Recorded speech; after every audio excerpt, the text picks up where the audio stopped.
Vamos a hablar, ya que estamos solos, de vino, del vino griego especialmente. Vamos a ver lo que sucedía con el vino en tiempos históricos. Así que ubiquémonos en el siglo V antes de Cristo. Buena parte de la sociabilidad griega se desarrollaba en los famosos simposios. Simposios eran unas reuniones, una especie de banquete, donde además de beber vino, se discutían cosas. Elegían un tema, lo discutían y se divertían. Las mujeres casi no podían asistir allí. Y allí se bebía vino y se empezaba a beber con unas libaciones en honor de los dioses, sobre todo de Dioniso, que había dado el vino a los hombres. Y la libación consistía en beber una pequeña cantidad de vino puro y rociar algunas gotas invocando el nombre del dios. Luego se cantaba un himno a Dioniso y después se designaba, casi siempre al azar, al rey del banquete, el simposiarca, cuya función principal consistía en fijar las proposiciones, no las proposiciones, las proporciones, debe querer decir, de la mezcla del agua y el vino, y decidir cuántas copas debía vaciar cada invitado. Se acostumbraba a beber por la salud de todos los asistentes, y el que desobedecía al rey del banquete debía cumplir una especie de prenda. Por ejemplo, ¿quién dijo que bla, bla, bla? ¿No? Por ejemplo, bailar desnudo o dar 3 vueltas a la habitación llevando en brazos a una señora cuya presencia era obligatoria. Quiero decir, una señora que era obligatoria, solamente estaba allí para, en caso de prendas, ser acarreada por uno de los presentes. A menudo los banquetes terminaban en medio de la embriaguez general y las pinturas de los vasos muestran a mujeres que sostienen y llevan con dificultad a su casa a los bebedores en estado lamentable. Dicen que los griegos agregaban agua en la proporción de 2/3 contra 1 de vino. Si esa proporción se preparaba correctamente, la consecuencia era la alegría. Si no se cumplía con esta medida, se producían insolencias. Y si había, por ejemplo, mitad agua y mitad vino, el resultado era la locura. Seleuco prohibió en sus leyes el consumo de vino sin mezclar bajo pena de muerte. Los griegos creían que solo los bárbaros bebían vino sin mezclar, sin diluir, y que el rey espartano Cleómenes I enloqueció una vez tras beber vino de esa forma. Los griegos valoraban su costumbre de diluir el vino con agua como si fuera un rasgo de mesura, de sofrosín. En el siglo IV antes de Cristo, el vino más caro vendido en Atenas era el quío, algo así como lo que fue el vino de Falerno más tarde en Roma, un vino notable que solo tomaban emperadores y aristócratas.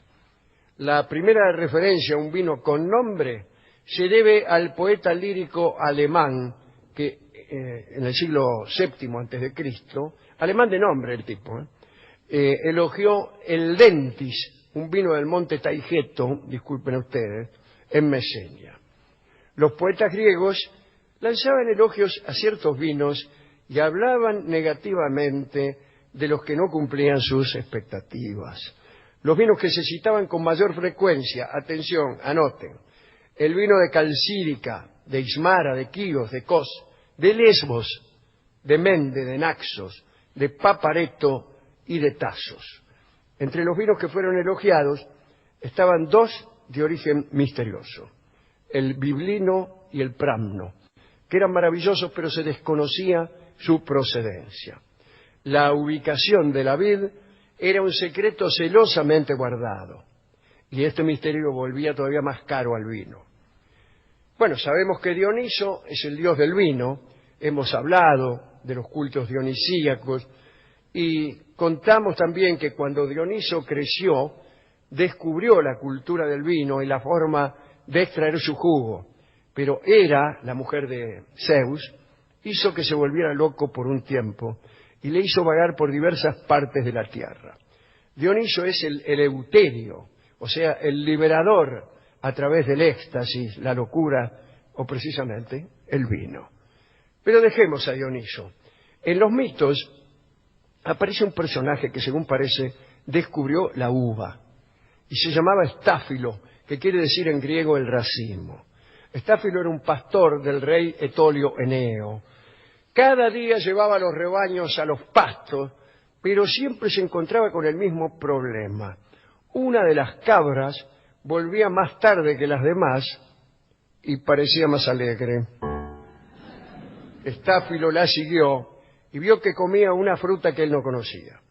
Dio cuenta del hecho al rey y fue Eneo, el rey, quien tuvo la idea de experimentar con el racimo para obtener el vino. Y fue Estáfilo el primero en introducir la costumbre de mezclarlo con agua.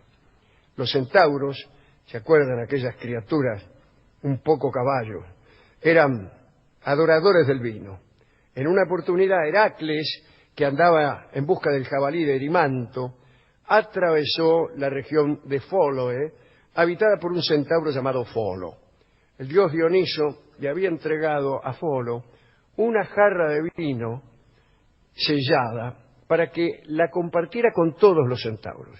Ninguno podía beber de aquella jarra si no lo hacían todos. Al llegar Heracles a la casa de Folo, Folo lo recibió hospitalariamente, le ofreció carne y Heracles pidió vino. Y Folo se excusó diciendo que no estaba autorizado a servir de la jarra que tenía, ¿no? Que para eso tenían que estar todos los centauros. Heracles le dijo que no tuviera miedo y al final se pusieron a beber los dos. El aroma del vino no tardó en atraer a los otros centauros, que acudieron furiosos, armados con hachas, rocas e incluso árboles enteros que arrancaron de la montaña, y se armó. 10 centauros cayeron muertos por las flechas de Heracles. Bueno, qué sé yo. La verdad es que todo terminó muy mal en esa disputa por el vino. Folo, el que infringió la regla, se puso a enterrar a sus congéneres, sacó una flecha de uno de ellos y, asombrado que un objeto tan pequeño pudiera causar tanto daño, empezó a mirar la flecha. Era medio pavo de Folo. Y se le cayó arriba una pierna, se desangró y se murió. Bueno. El vino aparece también en la historia del dios marino Tritón. Parece que en una fiesta de Dioniso, las mujeres de Beocia se bañaban en un lago. Parece una canción. Las mujeres de Beocia se bañaban en un lago. Bueno, el caso es que de pronto apareció Tritón y las atropelló a todas. Entonces Dioniso, enojado, abandonó en la orilla de aquel lago una jarra del vino más puro. Tritón, atraído por el olor, porque se anotaba en toda Tritón, se acercó, bebió y se quedó profundamente dormido. Dioniso no esperó y mató al Tritón con un hacha. Y contemos para terminar el episodio entre Ulises y Polifemo. En el canto 9 de la Odisea de Homero, una partida de reconocimiento encabezada por Ulises llegó a la isla de los Cíclopes y se aventuró en una cueva que había por allí. Entraron y empezaron a darse un banquete con la comida que encontraron. Y no sabían que aquella cueva era el lugar donde vivía Polifemo, el cíclope, quien pronto encontró a los intrusos y los encerró en la cueva. Entonces empezó a morfárselos, empezó a comer algunos de ellos. Ulises urdió un astuto plan para escapar. Le dio un barril lleno de vino muy fuerte y sin aguar que llevaba consigo. Se lo había dado un sacerdote llamado Marón. Era un vino extraordinario. Dice que lanzaba un aroma tan delicioso que no probarlo causaba pena. Cuando Polifemo le preguntó su nombre, Ulises le dijo que se llamaba Oudis. Al relatar esta historia, no conviene llamar Ulises a Ulises. El nombre griego de Ulises es Odiseo. Acá en este programa le llamamos Odiseo. Por eso se llama Odisea, el libro que cuenta sus hazañas. Entonces Polifemo le preguntó a Odiseo su nombre y Ulises le dijo, Odiseo le dijo que se llamaba Oudis, y Oudis en griego quiere decir nadie. Odiseo, Oudis se parecen y quieren decir nadie.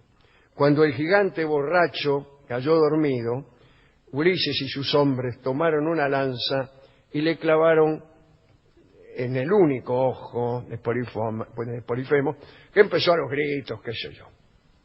Y empezó a gritar y decía que nadie lo había herido, que Oudis me ha herido, o sea, nadie me ha herido. Todos los que lo escuchaban pensaban que Polifemo se había vuelto loco. Llegaron a la conclusión de que había sido maldecido por un dios y que por lo tanto no valía la pena ir a ver qué le pasaba. Por la mañana Ulises ató a sus hombres y a sí mismo al vientre de las ovejas de Polifemo. Cuando el cíclope llevó a las ovejas a pastar, palpó sus lomos para asegurarse de que los hombres no las montaban. En realidad estaban colgados cabeza abajo.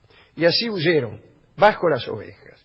Cuando las ovejas y los hombres ya estaban fuera, Polifemo advirtió que los griegos ya no estaban en la cueva. Y Ulises, al irse mientras se alejaban, le gritó a Polifemo cargándolo, no te hirió nadie. ¿Sabés quién te hirió? Nadie. Odiseo. Desafortunadamente Ulises no sabía que Polifemo era hijo de Poseidón y sucedió que Poseidón le hizo la vida imposible a Ulises, pero esa es otra historia. Ahora nosotros cantaremos una canción para Ulises, es decir, para Odiseo o para Udis, en verdad, para nadie.